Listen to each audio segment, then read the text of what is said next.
सभी बच्चों का स्वागत है। और सबसे पहले हम लोग देखेंगे कि एक स्टार्टअप ब्लिंक नाम की संस्था है और उसने एक अपनी वार्षिक रिपोर्ट जारी की है, startup blink ecosystem ranking report. तो हम लोग यहाँ देखते हैं कि वो स्टार्टअप के संदर्भ में अपनी रिपोर्ट जारी करते हैं और इस बार 2020 में हमारे को भारत को 23वां स्थान प्राप्त हुआ है, जबकि 2019 में हमारे को 17वां स्थान प्राप्त था। तो ये 6 स्थान हम नीचे आए हैं। और ऐसा क्यों हुआ है? ऐसा इसलिए हुआ है क्योंकि सबसे अधिक स्टार्टअप्स में तो हम तीसरे नंबर पर हैं, लेकिन ये 3 क्राइटेरिया है जिस पर ये देखते हैं। और पहला क्राइटेरिया है नंबर ऑफ स्टार्टअप्स, दूसरा देखते हैं कि क्वालिटी ऑफ स्टार्टअप्स, और तीसरा ये है कि बिजनेस इन्वायरमेंट ऑफ कंट्री। तो यहाँ पर पहले यानी नंबर ऑफ स्टार्टअप्स में तो हम विश्व में तीसरे स्थान पर हैं, लेकिन क्वालिटी और बिजनेस इन्वायरमेंट के मामले में नीचे होने की वजह से ये अंतर आया है। और इसमें जो है उन्होंने कहा है कि इंटरनेट ऑफ स्पीड, तो भारत में इंटरनेट की स्पीड बहुत स्लो है। और दूसरा जो यहाँ पर एनर्जी संबंधित प्रॉब्लम है वो अधिक है, यानी यहाँ पर बिजली की समस्या को उन्होंने दूसरे नंबर पर रखा है। इस वजह से हमारी रैंकिंग नीचे हो गई है। दूसरा क्या है कि 2019 में हमारे 7 शहर ऐसे थे जो टॉप 100 स्टार्टअप सिटीज में थे, लेकिन इस बार 2020 में ऐसे केवल 4 शहर बचे हैं। और इनमें सबसे पहला है बंगलुरु, जिसको 14वां स्थान प्राप्त हुआ है, लेकिन ये पिछली बार की तुलना में 3 स्थान नीचे है। इसी तरह न्यू दिल्ली है, तो न्यू दिल्ली को 15वां स्थान प्राप्त हुआ है और ये पिछली बार की तुलना में 3 स्थान ऊपर हुआ है। मुंबई को 22वां स्थान प्राप्त हुआ है और हैदराबाद को 96 स्थान प्राप्त हुआ है। मुंबई ने 7 अंकों की उछाल लगाई है और हैदराबाद ये 21 स्थान नीचे आया है। जो हमारा यूएस है वो इस लिस्ट में सबसे ऊपर है, यूनाइटेड किंगडम दूसरे नंबर पर है और इजराइल तीसरे नंबर पर है। चाइना को इसमें 14वां स्थान प्राप्त हुआ है, जापान को 21वां स्थान प्राप्त हुआ है। हमारे लिए सांत्वना की बात यह है कि ये जो 100 देश हैं उन 100 देशों में हमारे पड़ोसी देशों का स्थान काफी नीचे है।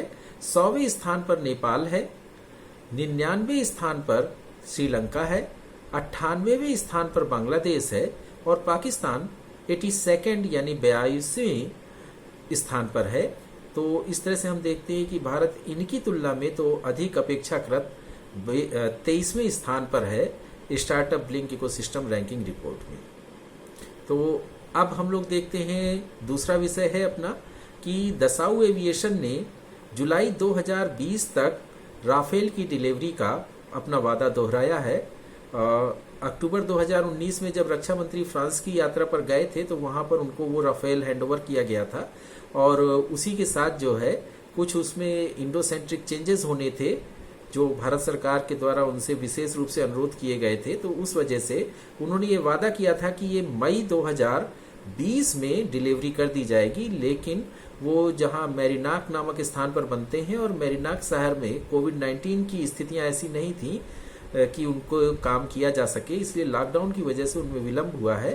लेकिन वहां के रक्षा मंत्री ने आश्वासन दिया है कि ये जुलाई 2020 में भारत पहुंच जाएंगे और भारत में इनको जो द 17 गोल्डन एरोज स्क्वाड्रन है उसमें स्थान दिया जा रहा है। ये आपका the 17 golden arrows squadron Ambala के कमांडिंग ऑफिसर उसको वो कमांड करेंगे और उनको एक फ्रेंच पायलट वो साथ में अकम्पनी करेंगे, साथ देंगे।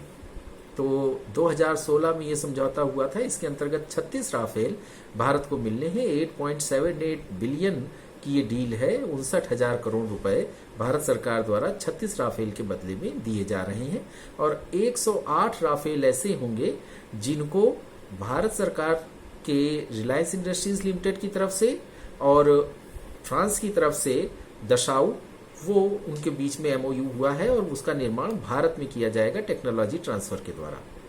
तो इसमें केवल दसाऊ ही नहीं है बल्कि जो है 2 कंपनियां और हैं, थेल्स और थेल्स के अलावा सेफ्रॉन। तो जो थेल्स है वो इलेक्ट्रॉनिक्स का निर्माण करेगी, रडार्स का और जो काउंटर मेजर्स हैं उनके संदर्भ में वो इसमें अपना योगदान देगी। और जो सेफ्रॉन है ये M88 इंजन और जो लैंडिंग गियर हैं उनका निर्माण कर रही है। तो अब हम लोग थोड़ा सा निगाह डालते हैं राफेल के ऊपर कि इसकी क्या विशेषता है। तो ये ट्विन इंजन यानी इसमें 2 इंजन्स हैं और ये 4th जनरेशन कॉम्बैट एयरप्लेन है, मल्टी रोल एयरप्लेन है और इसमें डेल्टा विंग्स हैं। डेल्टा विंग्स की विशेषता ये होती है कि ये अत्यधिक तेज गति से उड़ते हुए भी बहुत अधिक संतुलन बनाए रखते हैं। इसकी स्पीड 1.8 मैक है। मैक का अर्थ है कि हवा में जो ध्वनि का वेग होता है 332 मीटर पर सेकेंड, उसको 1 मैक कहते हैं। अगर 2 मैक हुआ तो इसका मतलब कि उससे दुगना, 3 मैक मतलब उससे 3 गुना, 1.8 मैक का मतलब ये हुआ कि जो ध्वनि का वेग है वायु में उससे 1.8 गुना, यानी 2222 किलोमीटर प्रति घंटा की रफ्तार से ये उड़ान भर सकता है। इसकी विशेषता ये है कि ये जो न्यूक्लियर वार हेड्स हैं उनको लेकर के जा सकता है और साथ ही जो है जो हमारी ब्रह्मोस मिसाइल है उसको भी ले जा सकता है, क्योंकि इसमें जो एक्सटर्नल लोड कैपेसिटी है वो 9500 किलोग्राम की है। हमारे सुखोई में ये 8000 किलोग्राम्स की होती है और खुद का इसका वजन 10 मीट्रिक टन यानी 10,000 किलो का है। तो इस तरह से वार हेड्स और वेट के अलावा टोटल इसका टेक ऑफ वेट जो है 24.5 मीट्रिक टन है, यानी जो वार हेड्स हैं उनका वजन, एक्सटर्नल लोड का, जो जहाज का खुद का वजन है और जो उसके अंदर का लोड है वो सब मिला करके 24.5 किलो 24.5 मीट्रिक टन तक ये ले जा सकता है। अच्छा, इसकी जो टारगेट की क्षमता है वो ये डायनेमिक टारगेट्स को निशाना बना सकता है, सी में भी अगर कोई है या ग्राउंड में है या एयर में है तो ये डायनेमिक टारगेट्स को अपने निशाना बना सकता है, क्योंकि ये अपने साथ MICA मिसाइल्स भी ले जाता है। इसके अलावा ये मेटियोर मिसाइल्स भी ले जा सकता है। इसके अलावा ये स्काल्प मिसाइल्स भी ले जा सकता है। ये meteor missiles air to air मार करने में होती हैं और SCALP missiles air to ground में होती हैं, जबकि हमारी ये जो MICA हैं ये इंटरसेप्टर मिसाइल्स भी होती हैं। तो इस तरह से इसमें ये काफ़ी विस्तृत क्षमता है। इसके अलावा ये लेज़र गाइडेड बम्स को भी ले जाता है और जो ट्रेडिशनल बम्स हैं उनको तो ले ही जाता है। इसमें एक नेक्स्टोर 30M 79130 mm की कैनन लगी हुई है जो 2500 राउंड्स इन ए मिनट यानी 2500 एक मिनट में इस गति से ये टारगेट को हिट कर सकते हैं, यानी फायरिंग कर सकते हैं। और जो बियॉन्ड विजुअल टारगेट होता है, यानी जो इनकी निगाह से भी पार है, ऐसा जो है ये 100 किलोमीटर दूर तक की दूरी पे मार कर सकते हैं। एक विशेषता इसकी ये भी है कि इसमें जो हेलमेट माउंटेड डिस्प्ले होता है, यानी हेलमेट में ही शत्रु के टारगेट लक्षित हो जाता है और उसको अपनी आंखों से देख के ये फिक्स कर लेते हैं और फिर उसके बाद सिंपली आपको केवल एक लीवर पे बटन दबानी होती है।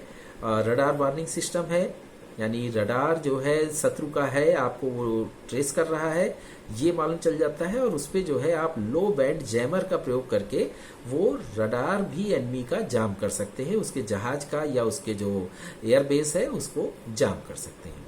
तो ये इसकी विशेषता है। अच्छा, एक बार में ये 3700 किलोमीटर की उड़ान भर सकता है, लेकिन इसकी जो एक विशेषता और है वो ये है कि क्योंकि ये बडी टू बडी रिफ्यूलिंग सिस्टम है इसमें, यानी ये हवा में उड़ते हुए ही इसमें एविएशन फ्यूल भरा जा सकता है, तो इस प्रकार से इसकी उड़ान की क्षमता बहुत अधिक बढ़ जाती है। तो निश्चित रूप से ये 4th जनरेशन का एक ऐसा कॉम्बैट एयरप्लेन है जो विश्व में केवल 4 देशों के पास है और इससे भारत की रक्षा तैयारियों को बहुत अधिक मदद मिलेगी। अब हम देखते हैं कि यूनाइटेड नेशन सिक्योरिटी काउंसिल ने एक रिजोल्यूशन पास किया है साउथ सूडान के संदर्भ में, और उन्होंने ये कहा है कि जो आर्म्स एम्बार्गो लगा हुआ है साउथ सूडान के ऊपर उसको जारी रखा जाएगा, उसके ऊपर हथियारों का प्रतिबंध जारी रखा जाएगा और कुछ चुने हुए उनके लोग हैं उन लोगों के ऊपर यात्रा प्रतिबंध लगा रहेगा और उनके ऊपर फाइनेंशियल सैंक्शंस भी लगे रहेंगे, आर्थिक प्रतिबंध भी लगे रहेंगे। और इस पे उन्होंने मांग की है कि यूनाइटेड नेशन सिक्योरिटी काउंसिल की इस रिजोल्यूशन द्वारा ये मांग की गई है कि जो 2018 में साउथ सूडान में शांति समझौता हुआ था, पीस अकॉर्ड साइन हुआ था और उसके अंतर्गत एक ट्रांजिशनल यूनिटी गवर्नमेंट बनानी जानी थी, एक अंतरिम सरकार का गठन किया जाना था जिसमें सभी जो वैरिंग फैक्शंस है, वहां के आपस में लड़ने वाले गुट हैं, उनको एकजुट होकर के एक सरकार बनानी थी, उसका गठन जल्दी से जल्दी किया जाए। अब हम लोग देखते हैं कि ये साउथ सूडान की समस्या क्या है। एक्चुअली साउथ सूडान ये सूडान से अलग हुआ 7 जुलाई 2011 को, और ये ऑयल रिच एरिया है। यहाँ पर क्रूड ऑयल पाया जाता है, और ये जो क्रूड ऑयल है, ये जो लोग लड़ रहे थे सूडान की सरकार से साउथ सूडान को अलग कराने के लिए, अब वो आपस में लड़ रहे हैं संसाधनों पे अधिक से अधिक कब्जा करने के लिए। अधिक से अधिक क्षेत्र में वो कब्जा करना चाहते हैं, और इस प्रकार से उनके बीच में आपस में ही जो वार लॉर्ड्स हैं उनके बीच आपस में ही झगड़ा हो रहा है। और इसमें क्या है कि दिंका लोग हैं, जो दिंका जनजाति के लोग हैं, वो साल्वा किर जो वहाँ के प्रेसिडेंट हैं इस समय, उनके नेतृत्व में लड़ रहे हैं। और जो न्यूएर लोग हैं, ये न्यूएर लोग ये वहाँ के रिएक मचार करके वाइस प्रेसिडेंट थे, उनके नेतृत्व में लड़ रहे हैं। वाइस प्रेसिडेंट अभी अलग हो गए थे, फिर से साथ में आ गए। इस तरह से लगातार लड़ाई उनके बीच में चलती रहती है। रिएक मचार की वाइफ को अभी कोरोना भी हो गया है, उनके अंगरक्षक को भी कोरोना हो गया है, और उनके स्टाफ के भी बहुत सारे लोगों को कोरोना हो गया है। इस वजह से भी ये इस समय समाचार में थे। तो इनके आपस में लड़ने का ये परिणाम है कि साउथ सूडान पूरी तरह से तबाही की ओर अग्रसर है। 3,80,000 लोग अभी तक वहां पर मर चुके हैं। 1,83,000 लोग ऐसे हैं जो इंटरनली डिस्प्लेस्ड हैं, आंतरिक रूप से विस्थापित हैं। इसके अलावा 11 लाख लोग ऐसे हैं जो देश छोड़ करके भाग चुके हैं। तो एक छोटे से देश के लिए, जहां की कुल जनसंख्या ही 15 लाख के आसपास है, वहां पर ये एक बहुत बड़ा मानवीय संकट है। तो अब हम दूसरी चीज ये देखते हैं कि अभी एफओ जो फूड एंड एग्रीकल्चरल ऑर्गेनाइजेशन है, एफएओ, उसने यूनाइटेड नेशंस में सिक्योरिटी काउंसिल में ही अपना वक्तव्य दिया कि यमन के बाद ये दूसरा ऐसा देश होने जा रहा है जहां पर भुखमरी की संभावनाएं उत्पन्न हो रही हैं, क्योंकि आपस में लड़ने के कारण वहां पर खेती नहीं हो पा रही है, और जब फसल ही नहीं बोई जाएगी तो फिर खाने को कहाँ से उपलब्ध होगा। तो इस वजह से, दूसरा टिड्डी दल की वजह से, तो टिड्डियों के आक्रमण की वजह से ये एक ऐसा क्षेत्र होने जा रहा है जहां पर हम निकट भविष्य में बहुत बड़ी मानवीय त्रासदी देखने को हमें मिल सकती है। तो उसी के लिए यूएन सिक्योरिटी काउंसिल ने ये जल्दी से जल्दी युद्ध विराम हो, इसके लिए प्रयास किए, और ये आर्म्स एम्बार्गो लगाया, और ये जो कदम उठाए वो इसीलिए उठाए हैं। अब ये जो वोटिंग हुई है, इसमें चाइना ने हिस्सा नहीं लिया है, रशिया ने हिस्सा नहीं लिया है, और साउथ अफ्रीका ने भी इसमें हिस्सा नहीं लिया है। तो ये हमारा एक विषय था साउथ सूडान से संबंधित। अब हम लोग देखते हैं कुछ जो स्टेट्स से संबंधित चीजें हैं। तो एक ये है कि राजस्थान गवर्नमेंट ने स्वास्थ्य मित्र की नियुक्ति की है। ये स्वास्थ्य मित्र जो है, ये गांवों में, हर गांव में एक स्वास्थ्य मित्र होगा जो लोगों को नशे के जो दुष्परिणाम है उनके बारे में जागरूक करेगा, और लोगों को प्रेरित करेगा कि वो नशे के दुष्प्रभाव से दूर रहें। इसी तरह पंजाब सरकार ने एक मिशन फतेह करके अभियान चलाया है, और ये कोविड-19 से निपटने के लिए, कोविड-19 के बारे में जागरूकता फैलाने के लिए, हम लोगों को मालूम है कि जो तरीका होता है वो आईईसी के अंतर्गत होता है, यानी इंफॉर्मेशन, एजुकेशन और कम्युनिकेशन। तो इंफॉर्मेशन, एजुकेशन, कम्युनिकेशन सबसे प्रभावी तरीका है इस प्रकार की किसी भी महामारी से निपटने के लिए, और उसी के अंतर्गत ये मिशन फतेह है जो कोरोना बीमारी के संदर्भ में जागरूकता फैलाने का काम करेगा। इधर हम देखते हैं कि जो कलकत्ता पोर्ट ट्रस्ट है, तो कलकत्ता पोर्ट ट्रस्ट का नाम बदल करके ये श्यामा प्रसाद मुखर्जी पोर्ट ट्रस्ट कर दिया गया है। और हमें मालूम है कि ये जो हमारा कलकत्ता पोर्ट ट्रस्ट है, ये भारत का सबसे पुराना पोर्ट है, और ये पोर्ट 16वीं शताब्दी में पोर्चुगीज 2 लोगों द्वारा हुगली नदी के किनारे चालू किया गया था। और फिर हम देखते हैं कि 1690 में ये जॉब कार्नोक ने जो है इस इलाके को खरीद लिया था। तो एक तरफ इसमें हुगली नदी है, दूसरी तरफ हल्दिया नदी है, और दोनों जहां पर मिलती हैं वहां से 203 किलोमीटर दूर समुद्र है। यहां पर उन्होंने इस पोर्ट की स्थापना की थी, और इसी कालीकट पोर्ट यानी कलकत्ता पोर्ट के पास ही जो है फिर उन्होंने फोर्ट विलियम की स्थापना की थी। फोर्ट विलियम के ही पास में कलकत्ता शहर बसा। इस तरह से हम लोग इस चीज से अवगत हैं, और ये 1690 से ये अंग्रेजों का एक महत्वपूर्ण स्थल हुआ जहां पर कलकत्ता शहर का विकास हुआ। बहुत महत्वपूर्ण भूमिका निभाई इस पोर्ट ने। 1833 से लेकर के यहीं से गिरमिटिया मजदूर प्रायः विदेशों को गए। अधिकांश गिरमिटिया मजदूर जो उत्तर प्रदेश के गोरखपुर और पूर्वांचल क्षेत्र से ज़्यादातर थे, वो Mauritius, Seychelles, Trinidad and Tobago, इसके अलावा जो है जमैका और अन्य देशों की तरफ गए, और सूरीनाम आदि में, तो यहाँ से ही प्राय गए थे। और फिर 1870 में इसका व्यवस्था संभालने के लिए कलकत्ता पोर्ट ट्रस्ट की स्थापना की गई थी, और फिर 1965 में ये जो पोर्ट ट्रस्ट एक्ट पास हुआ उसके अंतर्गत इसमें कुछ सुधार किए गए। तो 1947 तक तो ये बहुत महत्वपूर्ण पोर्ट हुआ करता था, लेकिन फिर बांग्लादेश के पृथक हो जाने की वजह से इसका विस्तार थोड़ा कम हो गया। वर्तमान में भी ये करीब 6,50,000 कंटेनर प्रति वर्ष 6,50,000 कंटेनर यहाँ से एक्सपोर्ट होते हैं, जाते हैं, आते हैं। ये फ्रेश वाटर पोर्ट है, जैसा कि हम लोगों ने देखा, नदी के किनारे स्थित है। और सबसे बड़ी चीज ये है कि इसके दो हिस्से हैं, एक को हम लोग कहते हैं कलकत्ता डॉक सिस्टम और दूसरे को कहते हैं Haldia dock system. 4,500 kilometre square में ये है, एक बड़ा पोर्ट है। और जब से आपका विशाखापत्तनम और इधर जो है बम्बई और कांडला, इनका महत्व बढ़ गया, तो इसमें अपेक्षाकृत कम स्थान इसका रह गया, लेकिन अभी भी एक महत्वपूर्ण पोर्ट है। तो अब हम लोग देखते हैं कुछ अपॉइंटमेंट्स हैं, उन अपॉइंटमेंट्स पे हम लोग निगाह डालेंगे। तो सुब्रमण्यन सुंदर जी हैं, इनको 6 महीने के लिए एक्सटेंशन मिला है, दोबारा एक्सटेंशन मिला है, और ये लक्ष्मी विलास बैंक के मैनेजिंग डायरेक्टर और चीफ एग्जीक्यूटिव ऑफिसर हैं, और इस पद पर इनको दोबारा एक्सटेंशन दिया गया है। अच्छा, सीबी जॉर्ज हैं, ये जो है स्विट्जरलैंड के राजदूत हुआ करते थे, और इनको स्विट्जरलैंड से कुवैत में पोस्टिंग की दी गई है, और अब ये कुवैत के राजदूत होंगे, क्योंकि वहाँ के जो राजदूत थे के जीवसागर, तो के जीवसागर जी जो है वो अब रिटायर हो गए हैं। इसी तरह हम लोग देखते हैं कि जो सुधीर कुमार सिंघल जी थे, इनको पापुआ न्यू गिनी का हाई कमिश्नर नियुक्त किया गया है, और ये जॉइंट सेक्रेटरी थे मिनिस्ट्री ऑफ एक्सटर्नल अफेयर्स में, और अब ये पापुआ न्यू गिनी के राजदूत होंगे। हम लोग जानते हैं कि जो कॉमनवेल्थ कंट्रीज हैं, उन कॉमनवेल्थ कंट्रीज में हम लोग हाई कमिश्नर कहते हैं, और जो आपके नॉन कॉमनवेल्थ कंट्रीज हैं उनमें हम लोग एम्बेसडर कहते हैं।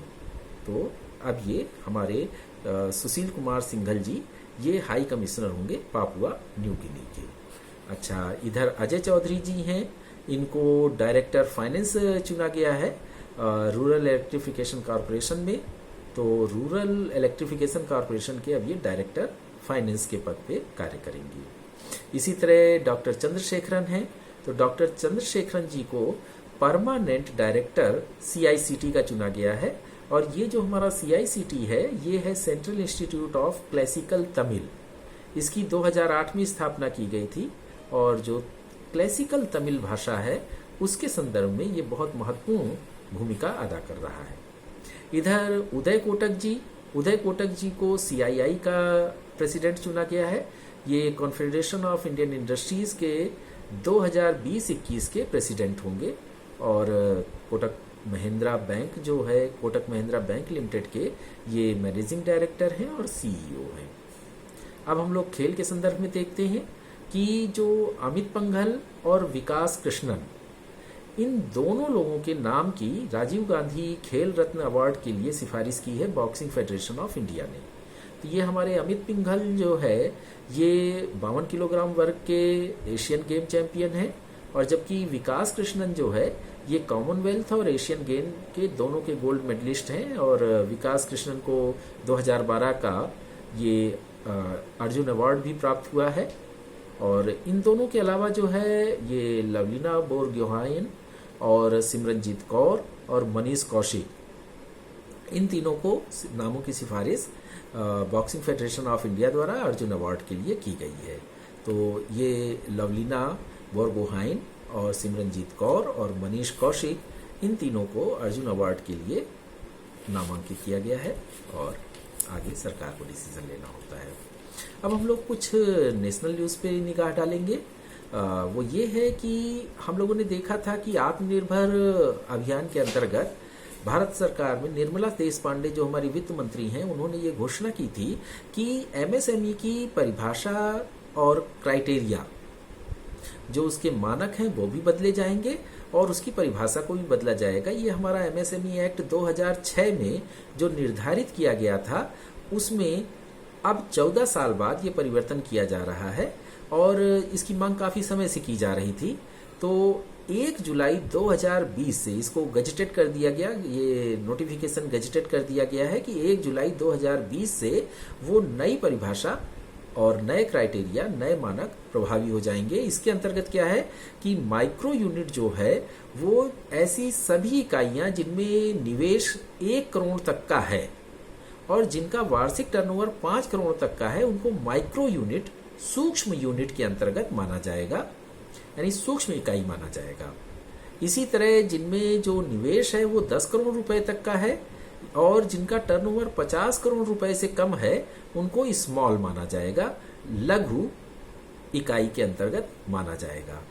और मीडियम के लिए निर्मला सीतारमण जी ने घोषणा की थी कि जिनमें निवेश 20 करोड़ तक का है और जिनका वार्षिक टर्नओवर 100 करोड़ रुपए तक का है, उनको ये माना जाएगा कि वो मध्यम इकाइयां हैं। लेकिन अब जो ये नोटिफिकेशन हुआ है, इसमें निवेश की सीमा को बढ़ाकर 50 करोड़ कर दिया गया है, अर्थात 50 करोड़ रुपए तक का अगर किसी इकाई में निवेश है और उसका वार्षिक टर्नओवर 250 करोड़ रुपए तक का है, तो उसको मध्यम श्रेणी की इकाई माना जाएगा। अब क्या है, एक बहुत अच्छा नियम और दिया गया है कि इन इकाइयों द्वारा जो निर्यात किया जाएगा, उस निर्यात की राशि को उनके टर्नओवर में शामिल नहीं किया जाएगा। तो इस प्रकार से जो एमएसएमईज के लिए विभिन्न योजनाएं घोषित की जा रही हैं, जैसे हमने देखा कि 3 लाख करोड़ का एक पैकेज डिक्लेयर किया गया, तो उसका लाभ ये इकाइयां उठा सकेंगी। अब हम लोग एक अन्य विषय पे आते हैं और वो बहुत ही महत्वपूर्ण विषय है, खास करके हमारी परीक्षा की दृष्टि से, मेंस की दृष्टि से भी और प्री की दृष्टि से भी बेहद महत्वपूर्ण हो जाता है। वो ये है कि प्रधानमंत्री नरेंद्र मोदी जी और ऑस्ट्रेलिया के प्रधानमंत्री स्कॉट मॉरिसन के बीच में वर्चुअल समिट का आयोजन किया गया। ये बेहद महत्वपूर्ण था, इसलिए बेहद महत्वपूर्ण हो रहा था क्योंकि जो चीन के साथ हमारा स्टैंड ऑफ चल रहा था लद्दाख में, और साथ ही साउथ चाइना सी में चीन का महत्व बढ़ता जा रहा था और वहां पर उसकी गतिविधियां बढ़ती चली जा रही थी, इसके संदर्भ में इस मीटिंग का होना बहुत जरूरी था। है क्या कि जो आपका ऑस्ट्रेलिया